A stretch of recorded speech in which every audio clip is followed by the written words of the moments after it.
नमस्कार मंडळी. तर तुम्ही लास्ट ब्लॉगमध्ये पाहिलंच असेल की मंदारची तब्येत जास्त सिरियस होती आणि जवळच्याच आपण हॉस्पिटलमध्ये त्याला एक ओपीडी बेसिसवर ट्रीटमेंट सुरू केली होती.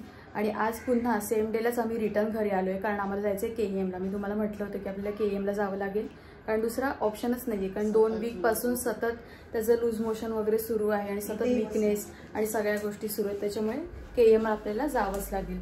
आणि आज होता मंडेला OPD पण असते मॉर्निंगला, पण आम्हाला इतकं पॉसिबल नाही झालं सकाळ सकाळी उठून लवकर जायला, कारण मंदारची पण ती सिच्युएशन नव्हती. सो आता आम्ही मम्मी, मी आणि भाऊ आम्ही सगळे चाललो आहे. मम्मी पण इकडे आहे आणि भाऊ पण इकडे आहे. सो आता आम्ही चाललो आहे KEMमध्ये. तर त्याची तिकडे पूर्ण ट्रीटमेंट होईल. 20 नंबरला एमर्जन्सी असतं, एमर्जन्सी वॉर्ड आहे. तिकडे धावपळ होते थोडीफार. ते लोक बोलतात रिपोर्ट्स काढा, कारण तिकडे ऑब्व्हियसली सगळे रिपोर्ट्सच्या बेसिसवरच ते लोक ॲडमिट करून घेतात. तर त्याच्यामुळे तिकडे चाललो आहे आणि बघूया कसं कसं ज्या ज्या गोष्टी घडत जातील तिकडे काय ट्रीटमेंट सुरू होते किंवा कसं आम्हाला तिकडे काय सगळ्या गोष्टी होत्या तुमच्यासोबत मी शेअर करते. चला भाऊ, ठीक वाटते तुला? तर थोडं बोल भाऊ त्यांच्याशी. पोटात त्याला सतत सुरूच आहे काय नाही काय, आणि पोट वगैरे दुखतंय, वीकनेस वगैरे. जेवणच नाही सकाळपासून. आणि मेन तर इथल्या डॉक्टरांनी सांगितलं की तुम्ही लिक्विड फॉर्ममध्येच देत जा, कारण असं जेवण वगैरे काय दिलं तर त्याला पुन्हा लूज मोशन स्टार्ट होणार. तर आता फक्त त्यांनी संत्र्याचा ज्यूस घेतलाय आणि ORSची पावडर, ते सतत पाणी देत राहतो आम्ही. तर असं आहे सगळं. आता दुपारचे वाजेत 2:15. मगाशी आम्ही आलो त्या हॉस्पिटलमधून 1-1:30 वाजता. तर आता थोडं जेवण वगैरे केलं आणि निघतो. कारण की आहे ना, मंदारला तिकडे नेल्याशिवाय काय फरकच पडणार नाही. कारण आम्ही इकडे ह्या डॉक्टरांकडून दाखवलं तर ते पैसे जातात, पण वरून काही फरक पण पडत नाही. कारण की ते लोक सांगतात की तुम्ही KEMमध्येच घेऊन जा. कारण कसं मंदारचा ब्लडचा प्रॉब्लेम आहे हे तुम्हाला माहीतच आहे. तर त्याच्यामुळे तो त्याला नॉर्मल नाही आहे ना, तर त्याला मग तिकडेच घेऊन जावं लागतं. आणि त्यांनी बाहेरचं खाल्लं होतं आता मध्ये सुट्टीमध्ये वगैरे, असं म्हणजे आम्ही जशी काही ब्लॉग बनवायला जाऊ तसं तो खात होता. पण तेवढं काय असं लक्षात येत नाही ना माणसाला. असं आपण शेवटी आपलं माणसाचं जीवन आहे, शेवटी वाटतं ना काहीतरी खावं वगैरे वगैरे म्हणून, पण ते त्याला सुटच झालं नाही. आणि बाहेरचं तर काय खायलाच नको आहे, इतकं बेकार असतं ना, कसं बनवतात, कसं ऑइल असतं किंवा काय. आणि त्याच्यावरून तो थॅलेसेमिया पेशंट असल्यामुळे ते कसं त्याला त्रास झाला. तर किती दिवस आता आम्ही त्याच्याच मध्ये आमचे गेले, 2-3 आठवडे गेले त्याच्यामध्ये. 2-3 आठवडे त्याच्यामध्येच जातात आमचे. पण काही स्थिर व्हायचं नावच नाही. म्हणून काय झालं, आता आम्हीच डिसिजन घेतलं की आता तिकडेच जावं लागेल. आणि त्या तिकडे हॉस्पिटलमध्ये पण सांगितलं की तुम्ही KEMलाच घेऊन जा वगैरे म्हणून आम्ही आता चाललोय. तर आता तुम्हाला जसं असेल तसं पाहिल अपडेट देतच राहील, सांगेल तुम्हाला काय असेल तर. आणि आता पण मंदारचं आता 2 दिवसापूर्वी गेलो KEMला. लिव्हरला सूज होती आणि पोटामध्ये गाठ होती. तर त्या लोकांना आम्ही विचारलं की डॉक्टर ऍडमिट व्हायची वगैरे गरज आहे का, तर त्यांनी समोरून सांगितलं की नाही, ऍडमिट वगैरे व्हायची तर गरज नाहीये. पण त्यांनी एक सजेस्ट करायला होतं की हा बाबा तुम्ही थोडे दिवस ऍडमिट व्हा, 2-3 दिवस, तर ऍटलीस्ट कुठे थोडाफार तरी फरक पडला असता. तर आता व्यवस्थित झालं असतं. तर असं आहे. तर तो पण एक त्याचा वेगळा त्रास आहे, लिव्हरला सूज आणि गाठ पोटामध्ये, आणि लूज मोशन आणि वीकनेस, तो पण एक वेगळा त्रास आहे. हा सगळा त्रास एकदम सुरू आहे. बाहेरून आम्ही रिपोर्ट केला CT स्कॅनचा. हा बाहेरून तुम्ही मिनी ब्लॉग मध्ये बघितलं असेल मंदारच्या. सो ते रिपोर्ट केला आम्ही. आणि किती महाग आहे बाहेर रिपोर्टची प्राइस, 4,500, 5,000, 7,000, 8,000. इकडे रिस्पॉन्सच देत नाही. हा, KEMमध्ये विचारायला गेलो तर कोणच आम्हाला मार्गदर्शन करायला तयार नव्हतं की बाबा तुम्ही या तिकडे जा तिकडे जा. असू दे, काय बोलणार. या इकडे बॅग्स घेतल्यात, रिपोर्ट्स घेतलेत सगळे, आणि आता मी निघतोय. चला जाऊया, जसं गोष्टी घडत जाते तुमच्यासोबत शेअर करेन. आता बरोबर 7 वाजलेत. आम्ही दुपारपासून आलोय आणि इकडे सगळ्या गोष्टी सुरू आहेत. आणि भाऊची अवस्था एवढी खराब आहे ना, त्या लोकांनी अजून ट्रीटमेंट स्टार्ट नाही केली. रिपोर्ट्स आणायला सांगितले. 4 ठिकाणी प्रिक करून ब्लड टेस्ट करायला लावले. आणि ब्लड टेस्ट आता येणार रिपोर्ट त्याचे रात्री 10 वाजता, तोपर्यंत वेट करावं लागणार. आणि मंदारला एवढ्या ठिकाणी त्या लोकांनी प्रिक केलं ना, म्हणजे मला लिटरली रडायला येत होतं. आणि इकडे लावली होती सुई त्या लोकांनी. आणि ब्लड थांबवण्यासाठी मागे असं प्रेस करतात की जेणेकरून पुढे ब्लड नको म्हणजे जायला. तिने काय केलं, सोडून दिलं लिटरली आणि खूप मागे पकडलेलं. त्याच्यामुळे थोडं ब्लड एवढं खाली पडलं. म्हणजे इकडे लोकांना अजिबात कदर नाही आहे, काय नाही. म्हणजे लास्ट ब्लॉगमध्ये तुम्हाला सांगितलं तेच आहे. सो अशा सगळ्या गोष्टी आहेत. मला लिटरली रडायला होतं. त्यांनी कसं सहन केलं असेल. 4-4, 5-5 ठिकाणी सुजवून ठेवलं त्या लोकांनी लिटरली. म्हणजे बोलू ना, मॅनेजमेंट आणि सगळ्या गोष्टी एवढ्या बेकार आणि वाईट आहेत ना, शब्दात नाही सांगू शकत. खरंच प्रत्येक पेशंट आणि प्रत्येक नातेवाईकाला इतका त्रास होतोय ना इकडे आल्यानंतर. कोणालाच म्हणजे ट्रीटमेंट होते, मी नाही बोलू शकत नाही, पण ही ट्रीटमेंट होण्यासाठी जी धावपळ आणि जो अख्खा दिवस वाया जातो ना, आणि एवढा कळवळून जातो ना लोकांचा, ते मी तुम्हाला शब्दात नाही सांगू शकत. एवढ्या लोकांनी वेट करायला लावलं ह्या लोकांनी. आता ते 10 वाजता रिपोर्ट्स येणार, त्याच्यानंतर डिसाईड करणार की मंदारला ॲडमिट करावं लागेल किंवा नाही लागेल. आणि 4-4, 5-5 ठिकाणी सुया लावून सगळीकडे सुजवून ठेवलं आहे, लिटरली सगळं जाड करून ठेवलं आहे. मंदार बोलला की मला तर सब्म्यामधून बाहेर येऊ दे. तो शांत बसलाय मम्मीजवळ, मम्मी पण आहे. म्हणून आता सगळं डाएट आहे ना स्ट्रिक्ट फॉलो करणार आहे मंदारच्या बाबतीत. मी अजिबात त्याला काही खाऊन देणार नाही. खाल्ल्यामुळे एवढ्या सगळ्या गोष्टी झाल्यात ना, वाटलं नव्हतं की या स्टेजपर्यंत पोहोचू की एवढं सगळं हँडल करावं लागेल आणि एवढ्या सगळ्या गोष्टी फेस कराव्या लागतील. सो आणि इकडे आल्यानंतर हे लोक लिटरली म्हणजे गाई गुरासारखे ट्रीट करतात पेशंटला. ही आपली नर्स असते, ही पुढची तिकडे सुई लावायला जात होती. मला नाही माहिती, तुम्हाला माहिती असेल तर मला नक्की कमेंट करून सांगा, इकडे सुई कोण लावतं इथे. मेन तर डिसिजन काय घ्यायचं ते कळत नाही आहे. कारण ते म्हणतात की ॲडमिट करण्यासाठी रिपोर्ट्स यावे लागतील, तुम्हाला नंतर कळेल की काय ॲडमिट करायचं नाही करायचं आहे. आणि मंदार आणि मम्मीला पण भेटवते तुम्हाला. सो हालत तर खराब आहे पूर्ण. इकडे आल्यापासून दुपारपासून काही ट्रीटमेंट झाली नाही आहे. सुई लावायची, ती सुई पण त्यांच्याने नीट लावली जात नाही आहे. त्या सुईमधून इंजेक्शन्स देणार आहेत लूज मोशन आणि विकनेस थांबण्यासाठी. म्हणजे आता एवढे तास झाले अजून काहीच ट्रीटमेंट सुरू नाही आहे. पेशंट खूप आहेत, इमर्जन्सी वॉर्डमध्ये आहोत आम्ही. आणि मेन म्हणजे मंदारने सकाळपासून काहीच खाल्लं नाही आहे. फक्त चहा बिस्किट खाल्ला होता, ते पण त्यांनी वॉमिटिंग करून उलटी करून टाकली म्हणजे सकाळीच. आणि तेव्हापासून त्याला सांगितलं आहे की आमच्या इथल्या हॉस्पिटलमध्ये सांगितलं त्याला खायला काय नाही द्यायचं, लिक्विड फॉर्ममध्ये ज्यूस वगैरे सगळ्या गोष्टी सुरू ठेवायच्या. सो असं सगळं आहे. तर आता मी भाऊ आणि मम्मीला भेटते तुम्हाला. भाऊ सगळीकडे सुया लावले ना, दाखव कुठे कुठे लावले तुला सुई. इथे लावले तर इथे हे बघा ब्लड पण बघा, आता सगळं अख्खं ब्लड त्यांनी सांडून दिलं.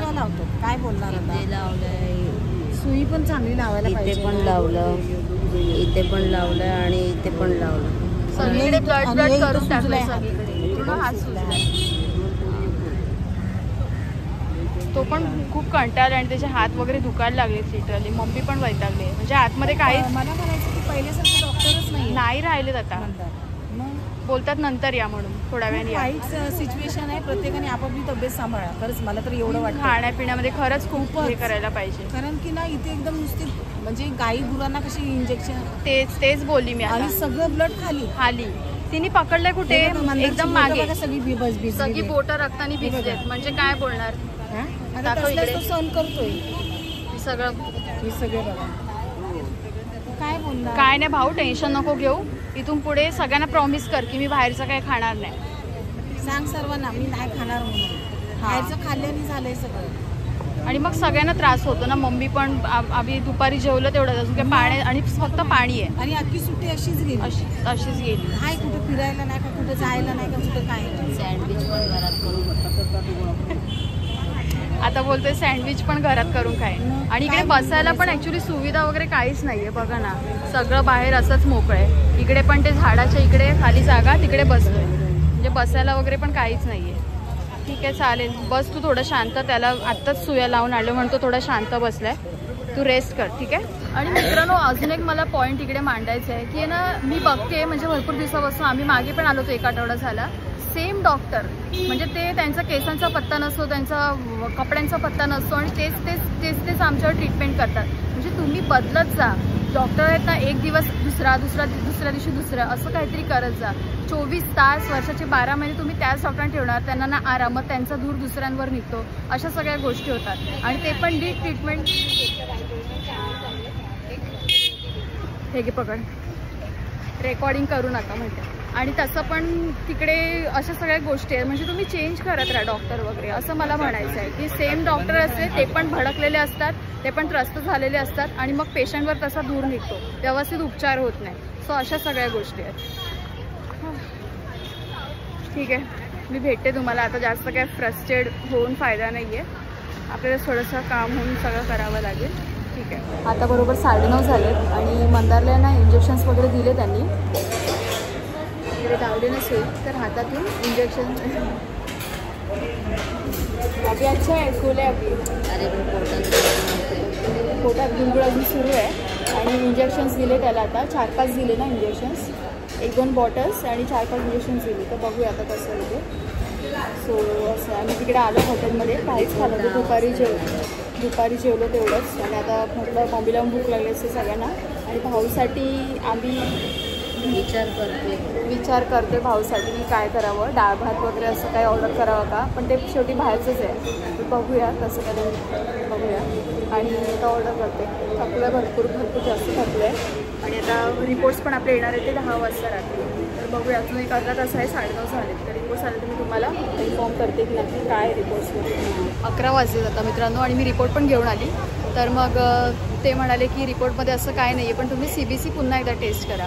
पण आता खूप जास्त वेळ लागेल. आणि ते म्हटले की ॲडमिट पण करायची आपल्याला गरज नाही, तुम्ही घरी जाऊ शकता. ती आणि जिजू अयान पण आलेले आहेत. आणि मंदार ॲक्च्युली बरा झाला होता, पण त्यांनी पुन्हा खाल्लं रिपीट आणि पुन्हा हे स्टार्ट झालं आहे. म्हणजे प्रॉब्लेम आहे तो खाण्यामुळे झाला आहे. तर अदरवाईज स्टॉप पण झालं होतं.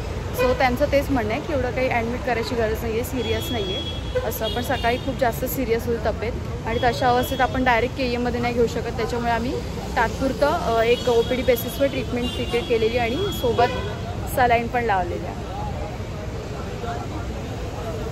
भरपूर आता सुई लावली आणि त्याचं काढलं आहे हाताला. सुई आत्ता फायनली काढली, दुपारी जी लावलेली ती. आणि आज भरपूर सोया लावून लिटरली कंटाळा आहे मंदार. हात पण सुजेत. तो स्वतः थकला आहे खूप, आणि सकाळ सुद्धा खाल्लं होतं. तर आता दही आणि भात खाल्ला त्यांनी असं. तर आता हेच साधं जेवण जेवावं लागणार आहे. भाऊ प्लीज, तुझ्या पाया पडतो आम्ही सगळे. तुमची शपथ घेतो मित्रांनो, कधी ब्लॉग बनवायला पण बाहेर गेलो ना, घरातून टिफिन घेऊन जाईल. आज तर काय मला जास्त बोलायला जमत नाही. ऑब्वियसली हालत खराब आहे मंदारची त्याच्यामुळे. आणि सुया विचित्र पद्धतीने लावतात. एखाद्या गोराडोराला लावतात ना तसे, म्हणजे सिस्टमॅटिकली थोडं कमी त्यांचं पण असतं. म्हणजे खूप सकाळपासून ते पेशंट्सच बघत असतात, ते पण अनेक वेगवेगळ्या पद्धतीचे. हां, ते माझं तेच आहे ना की तुम्ही डॉक्टर चेंज करा, तुम्ही भरत्या काढा, डॉक्टरांच्या वॅकन्सीज काढा, दुसऱ्यांना पण संधी द्या. आणि ह्यांना पण थोडा आराम करायचं गरज आहे, कारण ते खूप जास्त थकलेले असतात. ते त्या स्ट्रेसमुळे ते लोक मग हायगाई नाही करत, कसं पण कुठे पण काय पण. आणि ते त्या सिच्युएशनमध्ये नसतात की एखाद्या पेशंटला एवढा टाईम देऊ शकतात किंवा एवढं चांगलं सजेस्ट करू शकतात किंवा गाईड करू शकतात. आणि तुम्ही ॲज अ फॅमिली सगळे आपण आहोत. तुम्ही मला खूप प्रोत्साहन दिलं कमेंट्स करून. तुम्ही भरपूर. तर मी म्हणजे लव यू गाईज. बांधिलकीचा विषय बोलली आणि बस लव यू बोललं तर संपलं ना मित्रांनो, अजून काय पाहिजे. तर डॉक्टरजवळ रिक्वेस्ट केली की मी कंटिन्यू 3 आठवडे टॉयलेटचाच दरवाजा बघतोय, कारण आणि बघूया आता औषधं दिलेत. गणपती बाप्पा आहेच, माझं प्रेम आहे बाप्पावरती. बघूया. आणि तुमचा आशीर्वाद. हो, आणि दीदी आणि जिजू पण आलेत. अयान पण आलेला आहे, तर भेटवतील ताई तुला. जिजू दीदी पण आलेले आहेत. आणि इकडे आपला अयान आहे. अयान इकडे बघ. अयान हाय कर सर्वांना. हाय, हॅलो. हां, सर्व गोळ्या वगैरे आणलेल्या आहेत. अयान